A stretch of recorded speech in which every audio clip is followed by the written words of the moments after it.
Some strange scenarios seem to be happening to the aircraft carriers, that the US of A put on the waters close to Iran to interdict the Iranian oil ships in the name of the American blockade of Iran.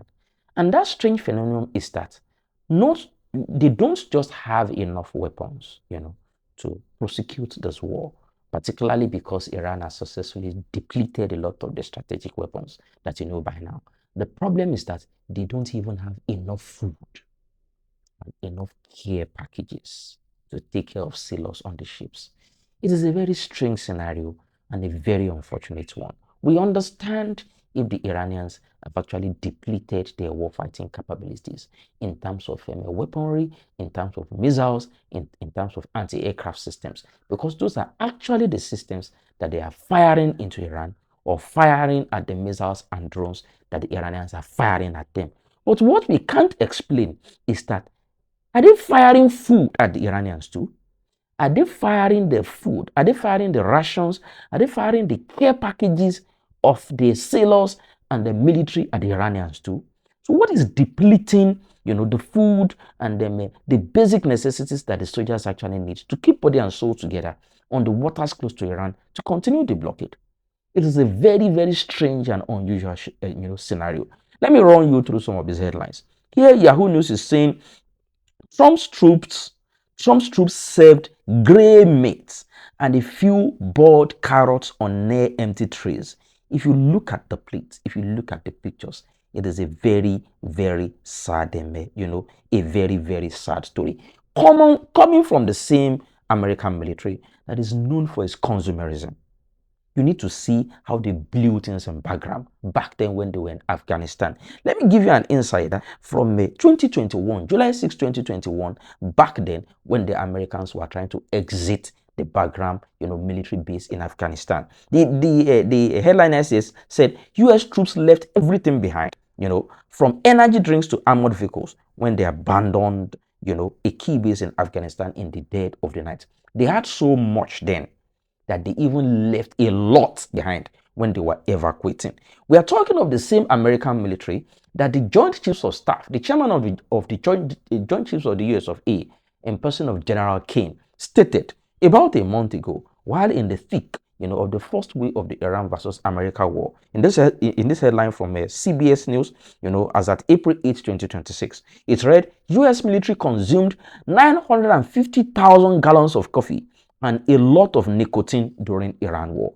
A military that could afford 950,000 gallons of coffee in less than 3 weeks ago suddenly cannot afford food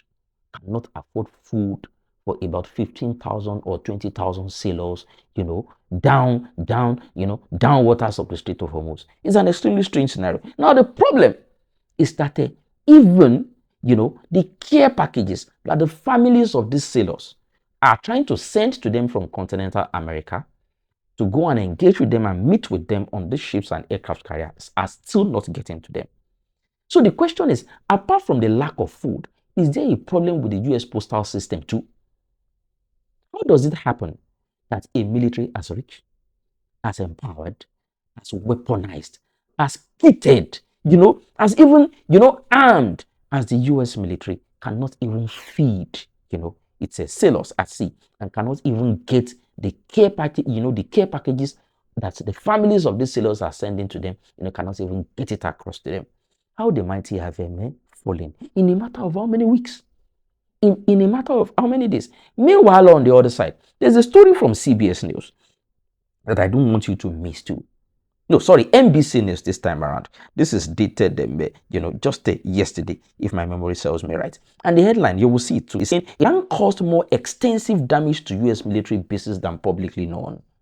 And the writer says US bases and equipment across the Middle East came under attack, including from an Iranian F-5, despite American air defenses, and repairs could cost billions of dollars. Let me analyze this story to you.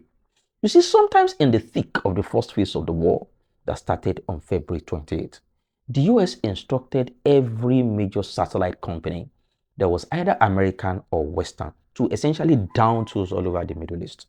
What that meant was that all the commercial satellite imagery, all of the imagery, actually military or civilian or commercial, that they were doing to capture snapshots in and around the Middle East were essentially told to go incommunicado.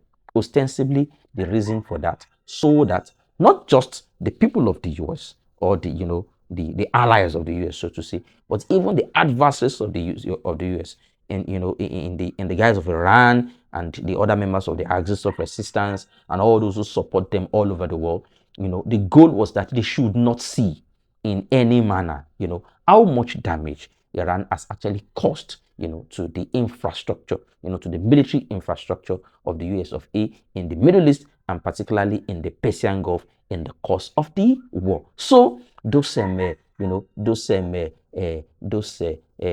what do you call them? Those satellite companies obeyed that instruction and stopped, giving them, imagery, satellite imagery of everything that was happening there. The only companies that were giving satellite, images were the Chinese, companies in person of Mizar Vision, if you remember very well. But the Americans and the Westerners do not reckon with the satellite imagery of the Chinese. So we did not see, at least those who should see from the West did not see, until the NBC brought up these stories to say actually a lot more destruction has actually happened as against what people could not see, and said that that destruction was to the tune of billions of dollars to those bases that the Iranians wrought on the military infrastructure of the US of A in that area. Now the bigger problem was that an Iranian F5. Do you understand how exactly old an F5 is? An F5 is an antiquated American fighter jet that the Americans supplied to the Iranians in the days of the Shah. I'm talking 1960s and older. That is what an F5 fighter jet is. And the Iranians actually loaded up that fighter jet in the early days of the war and successfully moved that fighter jet past any and all American air defenses and successfully used that fighter jet to attack Camp Juerin in Kuwait. That was an American military base. That was how vulnerable the Americans were, back then in the early phases of the war. And they continue to get more and more vulnerable as their interceptors and their missile systems and cruise missiles continue to get depleted. In short, the Americans did not just suffer, from should I say, inactivity or misfiring of the anti-plane and anti-missile systems during the war. Now, when there is a lull, when there is a cold phase, that what we have is a blockade that is not particularly kinetic, they simply cannot just feed their soldiers enough, as in their sailors enough, and cannot even move, care packages to them from continental USA. So these are some of the structural challenges that the US of A is facing at this time. Maybe that is why.